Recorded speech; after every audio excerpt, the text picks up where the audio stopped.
Iti tva upasmahe vayam namaste astu pashyata pashyama pashyata anadhyena yashasa tejasa brahmana varchasena. My dear brothers, my sisters, my fellow souls, namaste.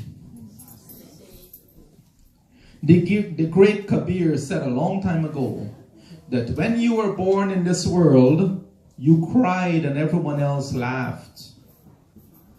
Make it so. Live a life. Live such a life that when you die, you laugh and everyone else cries. But to live such a life, we have to raise our level of thinking, our level of behavior, and the level of things we do.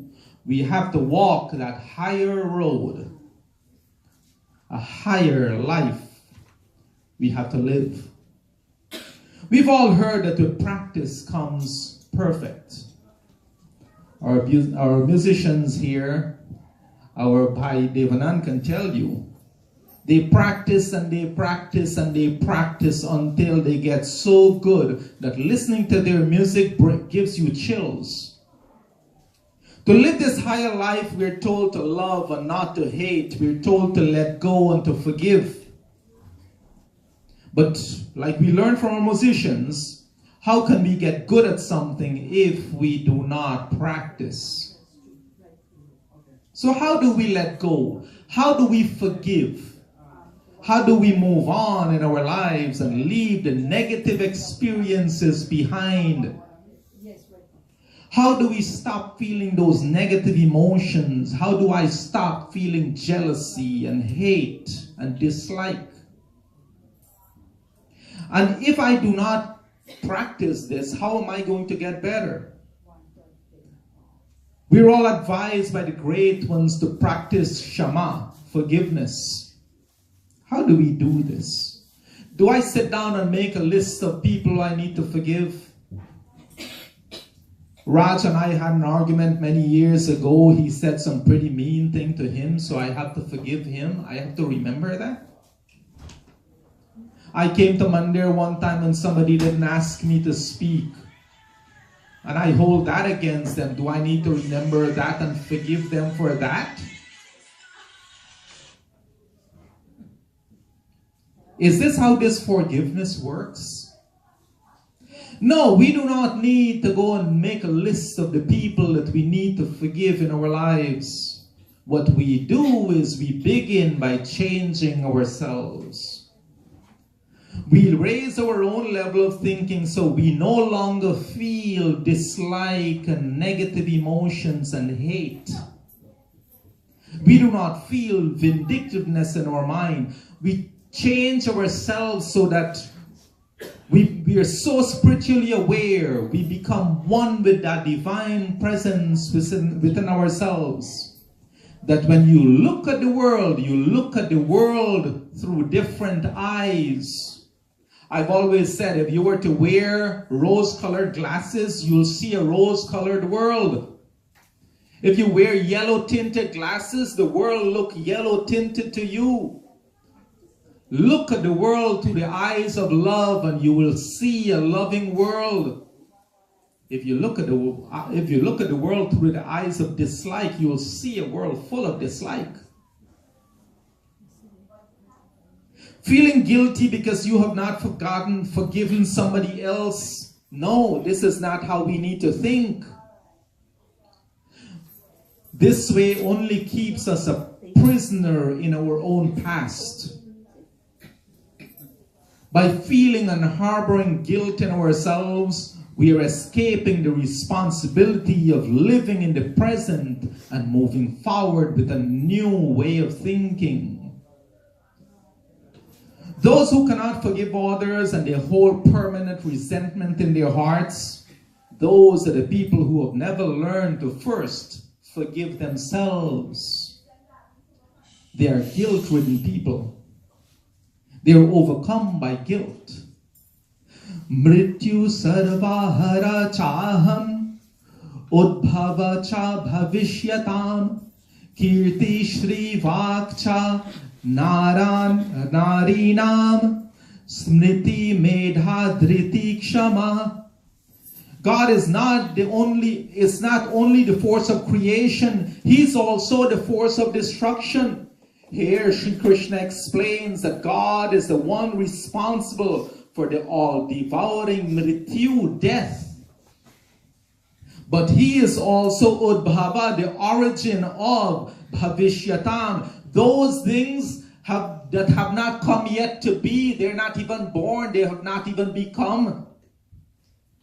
Among the feminine motherly qualities, I am fame and prosperity and fine speech and memory and intellect and dhriti, courage, and shama, forgiveness in all. Children of God within you, in the same mind space occupied by negative and dislike, is the presence of the divine. For you are love, you are goodness, you are kindness and tolerant. You already have all of those qualities within you. All of those are already residing within your own heart. Our mistakes, we should treat it like a speck of dust in the eye. When you have a speck of dust in your eye, you do not feel guilty or ashamed by it. You go and you remove it and you go on with your life. As soon as you identify a problem within yourself, don't condemn yourself and feel guilty about it. You get rid of it. And sooner you do, the sooner it relieves you of the pain it causes you. Only then you will be able to live a creative life, build self-confidence, and express your unlimited potential by showing that divine attribute within your heart. It is so far better to forgive yourself with a new positive and you move on to live your life. You see, when you change you, and a lot of people who went to, I think, psychology class, I mean, what's the easiest way to change others? The easiest way to change others is to first change yourself. So we change ourselves and we move on and we live our lives looking at the world through different eyes. I've spoken to some that believes that they can forgive. They know they can, but they never practice it. Instead, these same people go on to be vindictive and hateful and they dislike. So I will ask you a question. Can I do something right which is still wrong? Yes, you can. It is based on the intention behind our actions. This verse from Manusmriti tells us, Satyam bruyat priyam bruyat, na bruyat satyam apriyam, priyam cha nanritam bruyat, isha dharma sanatana. It says that we should speak truth in such a way that it is pleasing to others. Manusmriti advises us, do not even speak the truth in a manner which is unpleasant or create hurt in others. Meaning that we should not speak the truth in a way that inflicts hurt and pain to others. Never speak untruth even though it may be pleasant and it may sound good. And never speak the sweet truth, meaning that never speak the sweet truth, the sugar-coated but empty words. We know people like that practice that daily. This is the Sanatanam, the eternal path of morality and of righteous behavior. So it advises us, this verse, to look at our speech. But what about our actions? What about our actions? You see, the same principle applies to our actions. I'll give you this quick example. I went to a function once, and just as a guest, not as a Pandit. And we are aware of the politics in some Mandirs. There's this one Pandit that is disliked by a lot of the people there, but he sings really well. And there was a devotee who decided, yes, I will play this music and play it really loud. You see, even though the bhajans are sung well, but the people present there, for whatever reason, good or bad, right? This music was played to make them feel not good. So even it was good music, it was well sung, but it was played with an evil intent to make other people feel uncomfortable. Things like that should never happen. It was done out of vindictiveness. Good thing, but when it was done and how it was done, it was not right. So you see, that is a good thing, but it's done wrong. So we have to examine ourselves. We may pretend and show the world how pious we are. But if what we do is done for the sake of creating conflict, or to create confusion, to create dis-ease and separation and chaos, then it is never right. It cannot be right. It has to be a sin. Sometimes it is so hard to stop thinking the bad thoughts of hate. So what do? We replace that one bad thought with another thought, a good thought. This is what meditation trains you to do. This is what, when you come to Mandir, we're supposed to kind of think that way. What do we replace it with? You know, there are some people who want to stop smoking, so they have a toothpick in their mouth. They replace a cigarette with a toothpick. For that person, for that time and place, maybe it works. We have to, as children of God, we take and we identify one negative behavior within ourselves and we replace it with a good behavior. So many of us have plants at home, right? We take care of the plants. We admire the plants. We look how beautiful this plant is. But what do we do when we water it? When we are watering, we know that their roots are down there somewhere. They're hidden, they're invisible to us. But our intellect says that if we water those hidden roots that we cannot see, we will get a healthy plant. In the same way, we have to look at ourselves.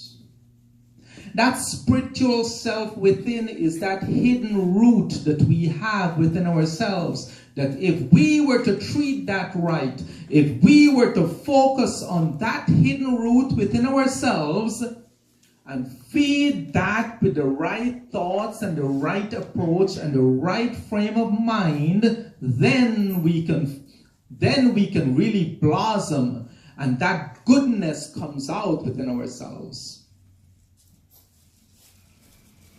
And just as we focus on our physical body or material selves and the things in our lives, the tangible things we can see, the leaves and the stems, if we ignore the hidden root, the plant dies. We ignore the hidden self, the spiritual self, everything else means nothing.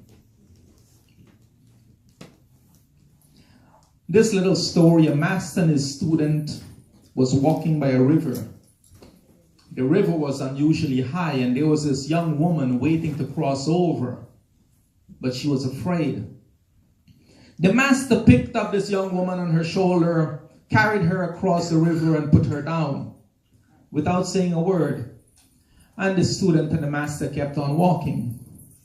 As they kept walking, the student grew more and more agitated. Finally, he couldn't hold it in any longer. He says, "How could you touch and carry that woman on your shoulders? That's against everything we believe in." The master said, "I left her by the river. Why are you still carrying her?" How beautiful. How many of us are carrying these things which we should no longer be carrying around us? You call and you find out, is Pi so-and-so who I hate is going to Mandir today? Oh, well, I'm not going.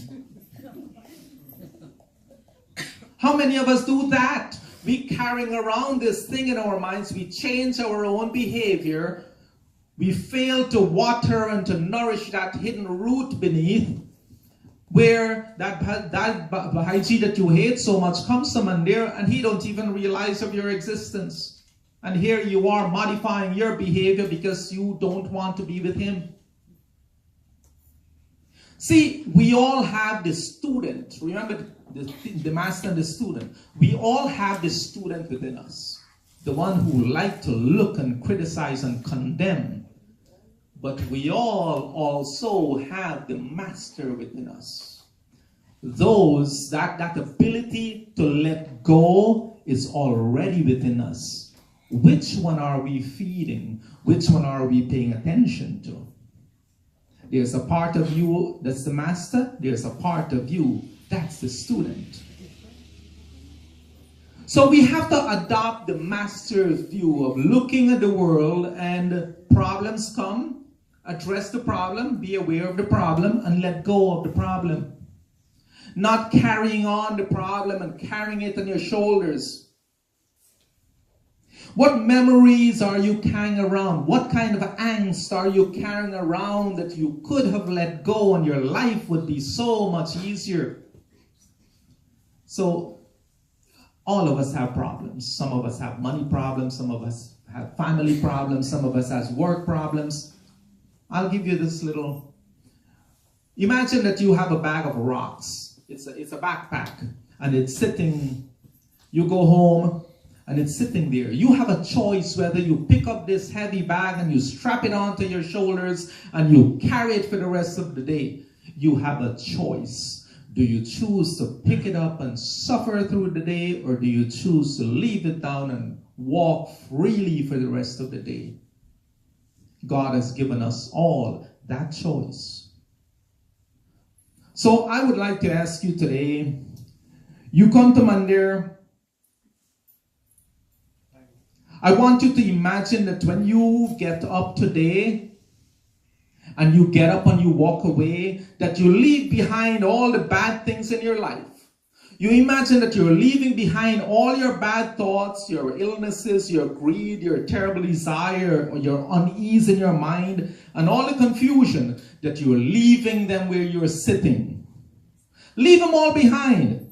Because we at the Arya Samaj USA, we would not mind sweeping it all after you and throwing it in the garbage. Leave them behind today. And I pray that you leave our Mandir feeling blissful, joyful, unweighed by any darkness within yourself. I thank all of you for being a kind and patient and attentive audience.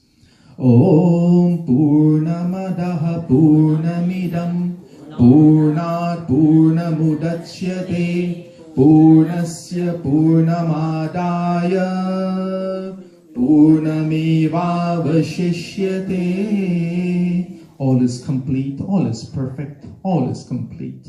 Om Shanti, Shanti, Shanti.